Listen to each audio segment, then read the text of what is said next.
Well, joining me now is Michael Shoebridge from Strategic Analysis Australia. Michael, great to see you. Tensions have certainly been heightened now. How do you see Hezbollah responding?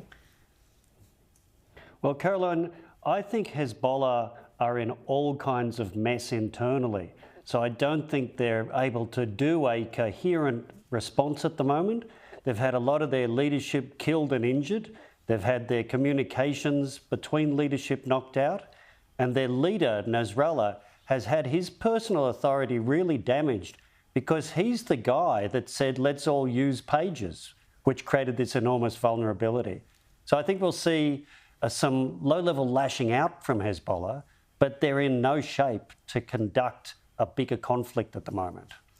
Well, that was going to be my next question to you. And I mean, I was thinking, who still even uses pages? But you're right, it was a directive from above not to use mobile phones because they were concerned about Israel intercepting them. And then, of course, Israel, we believe it's Israel, launched this operation. So those fears that we've heard a lot about in recent days about this potentially escalating into a regional conflict, including by our own Foreign Minister Penny Wong, you don't think that's a real threat?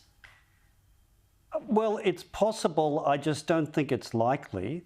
And there's a bigger reason here, which is Hezbollah doesn't want a conflict that brings the house down on Lebanon.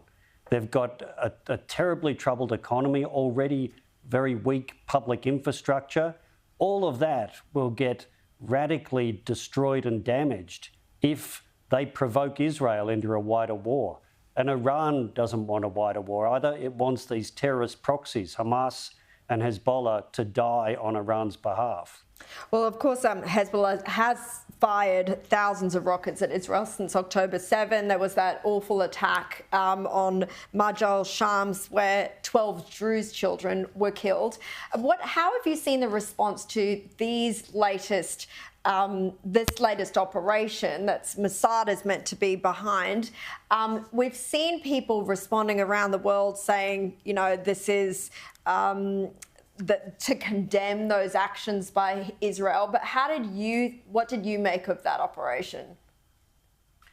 I think that given that Israel is at war with Hezbollah, which is a terrorist organisation whose goal is to destroy the state of Israel, like Hamas, another terrorist organisation with the same goal, given that they're at war, the Israelis finding ways to damage the terrorist organisation's command system and kill or injure its leadership, that is what happens in war.